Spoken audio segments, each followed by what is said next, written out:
Welcome into our Bank Plus studios. Time now to talk South Alabama Jaguars. We're joined by new South Alabama head coach Major Applewhite, a name familiar to a lot of college football fans over the years as a quarterback at Texas, and Rocky Boyman standing by with Jamal Pritchett and Wykevius Thomas. Those guys are going to join him in just a few minutes. We'll get to them in just a few minutes. But, Coach, welcome to the Sun Belt Conference, kind of. You've been in the Sun Belt Conference. You were the OC at South Alabama the last 3 years. You're one of 5 new coaches in the Sun Belt this year, but you're the only coach that got promoted from within. And typically when there's a coaching change, it's because a coach got fired. That was not the case with you guys. Kane Womack got a job at Alabama. You get promoted. So, what's that transition been like as you had been in the program for 3 years, the 3 most successful years in the program's history, and now being the head coach? With the transition of Kane, obviously there were some other things that were already going on prior to that. There's a lot of background in their context. We had 4 guys that were let go off of that staff, so there were some things that we felt like we needed to change and improve upon. And so some of those things we'd already talked about. Kane and I, Corey Batoon, the defensive coordinator, so some of those things were already in action. We'd already actually hired some guys before he left to go to Alabama. But then we lost our defensive coordinator and had to hire a defensive coordinator and a strength coach as well.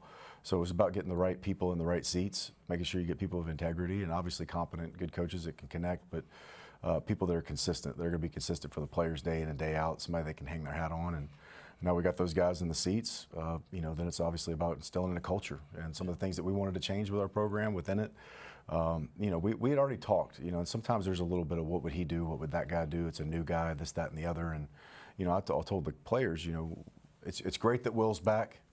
The defense. It's great that Rob's calling the offense. The offensive terminology. It's great that you know me, but sometimes familiarity breeds complacency. Right. And so what we have to do is we have to, strain. Yeah. And so the strain to finish was a big theme throughout our spring, and we've done that in June and July, and I'm really excited about where we are and getting ready to set the ball down next Wednesday. Not your first rodeo, as they like to say. You were the head coach at Houston, went 15-11 in your 2 seasons there, but didn't get a chance to be the head coach for the 3rd season. Kind of a tough circumstance to be in. Did you shy away from jumping back into a head coaching role because of that, or were you eager to get back in the hot seat? No, not really. I mean, past is past. I'm focused on our team and what we're doing. There's always circumstances and things like that, and you just don't get into all that. I'm very excited about this opportunity. I'm very blessed with this opportunity. Joe Bonner has given me this opportunity. Dr. Urban, we've got great facilities. We're building something special. We're on the cusp, and I love where we're located. We've got great players within 3 hours of us every which way, so I know we're going to continue to have great players, and I know we're going to compete. In between Houston and the South Alabama job, you were at Alabama for 2 seasons with Nick Saban as an analyst. Wasn't your first time with him. You were actually his OC his first season as the head coach at Alabama. But focusing on those 2 years in 2019 and 2020, what did that do for you as a head coach? There's a lot of different things that you can learn from everybody, and it's not just learning from guys who are in Hall of Fames or guys who are at the NFL level or college level, just always staying open-minded and willing to learn. And sometimes Alabama, there's a lot of great things you can learn there, don't get me wrong at all, but sometimes it's a little bit of a mirage, the environment of where you are, who's around there, not just the guy in charge, in terms of you can't take something that it's in Tuscaloosa or Austin and think it's going to work somewhere else. Right. There's a different environment, different community, different players, totally different set of resources and those type of things. But you can pull a lot of things from a lot of different coaches. It wasn't just Coach Saban that I learned from. Coach Ballou, the strength coach, Steve Sarkisian, obviously on the offensive side of the ball, worked hand in hand with Holman Wiggins, so learned a lot of wide receiver play and things like that. So there were tons of things to pull from there. And Coach Sarkisian is now the head coach at your alma mater, University of Texas. And when you were playing at the University of Texas, you worked with your head coach was Mack Brown. What kind of impact and influence I'm throwing these names out because these are big names in college football. These are guys that have accomplished and been there and done that. What did you learn from Mack Brown, if anything? The similarity, the perception is obviously totally different in terms of like Coach, just general public, but they always go back to the same things, in terms of just communicating, respecting each other, developing trust as a team, developing trust as a staff, one heartbeat, unrelentless work ethic, all of those things are all fairly the same in terms of just trying to get together and win. But the biggest impact on my playing career was Greg Davis, my quarterback coach and offensive coordinator, and just he continues to be a mentor to me to this day. And That's why I got in it, and I just want to have that same experience for others. You know, you guys are picked 5th in the Sun Belt West for whatever that's worth, and that was the coach's vote in the preseason here. And we talk about that because it is Sun Belt Football Media Day. But you guys are coming off the 3 best seasons in Sun Belt in South Alabama history. It's a young program, but the 3 best seasons contiguously in continuity. Do you feel like you got momentum in the program? Who knows what that is? It's such a vague feeling.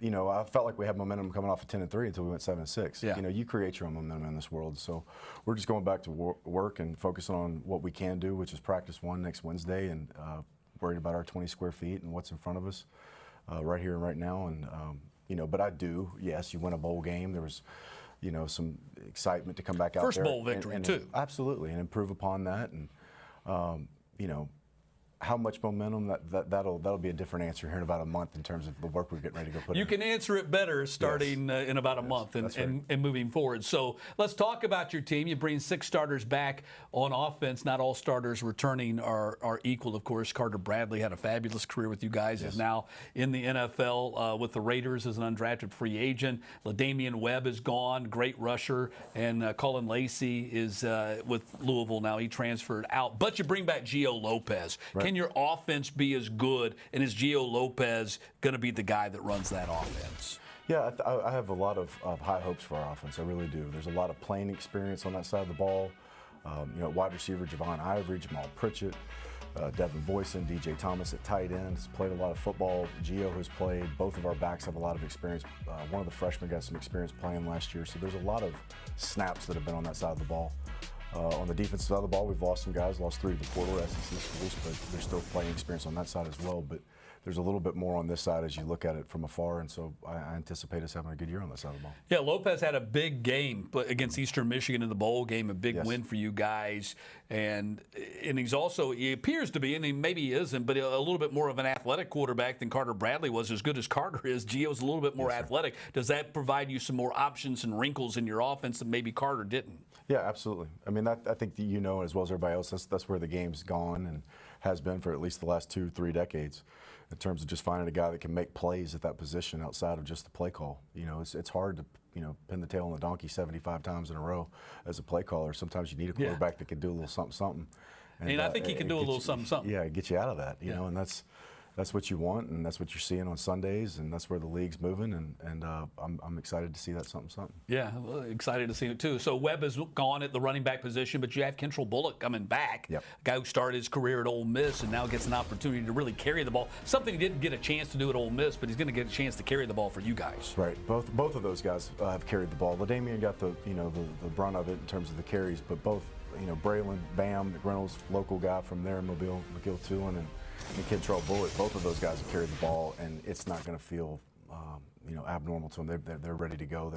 They've played. They've taken a lot of snaps. Again, playing experience. So to have 2 guys back there next to Gio, to have a tight end that's played, to have 3 wideouts that's played, to have a couple guys up front around that freshman, that matters. Yeah, Bullock 448 yards, 5.4 average, 4 touchdowns. McReynolds 558 yards in his first 2 seasons as well, and also a big pass catcher for you guys. Had 39 receptions. Yes. So both of those guys can flat out get it done, and I'm excited for them. And they've worked hard. And you know, there's only one that's really going to tote it, you know, on Saturday. And you're going to always play several of them, but with LaDamian graduating, you know, that's an opportunity for both those guys to step in there and be the bell cow.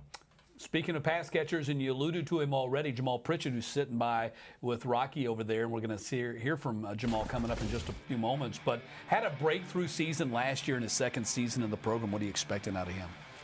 The same. You know, he did a great job of coming in, learning the system, competing, you know, and made plays last year. It doesn't, I'm not trying to sound kind of blasé about it, but it doesn't really surprise you if you get to know him. Yeah. You know, he's a young man that when he first came in, walk on. I saw the athleticism off the From top. Tuskegee. From Tuskegee, and moved back, transferred back closer to home because he's about 45 miles north. And, you know, you saw the athletic movement and all those things, and then you start to see the understanding of the offense and how quickly he picks up things and how important it is to him. And then when you throw him the ball, he tries to score every time. I mean, he's not happy with a 9 or 10-yard gain or I got the first down. I mean, he is trying to get in the end zone. So he's a joy to be around. He's fun to coach. And we all have those people we love to go to see at work every day. He's one of them. 57 catches, 883 yards, 8 touchdowns last year in his first season in the program, expecting even bigger things. How about Devin Boyson? You mentioned him already. Yeah. He's kind of he he's the unknown factor because he had a fabulous 2022 season, then got hurt, didn't play it hardly at all last year. I think hurt after the third game of the season.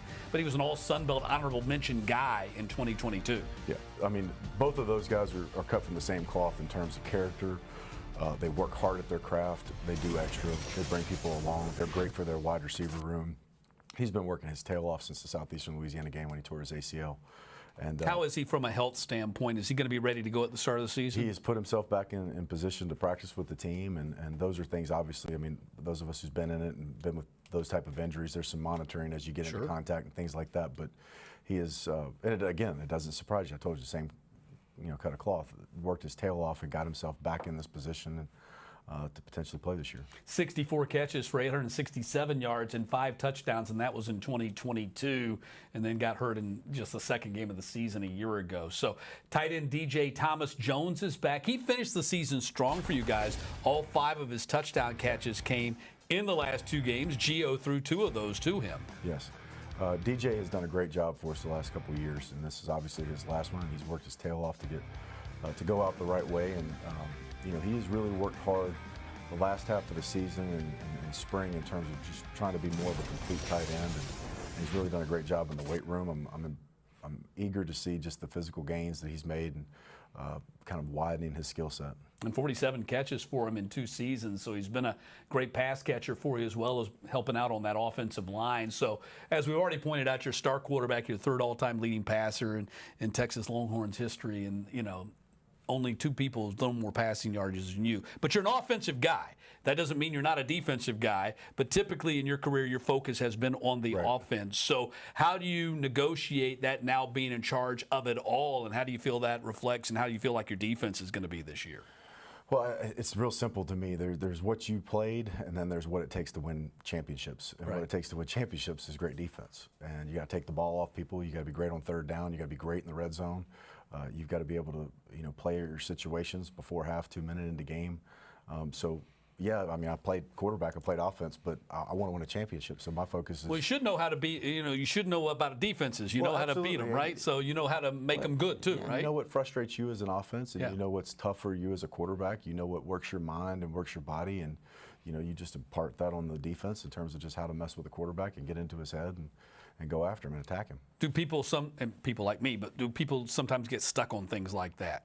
In terms of oh, well, you were a quarterback, you've been an offensive coordinator, doesn't know anything about defense. I don't. I mean, I've seen it myself on Saturdays. You've seen an offensive head coach, and he's not paying attention to defense. He's talking to offensive players, the field's out there. I mean, I've seen those type of things. I want to be more involved with the team aspect of it on the sideline on game day.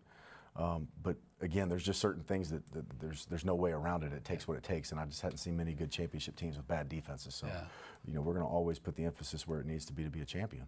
And South Alabama's defense has been really good. They have the last couple of seasons. Wykevious Thomas is one of the reasons why it has been. He's coming back for a 6th season.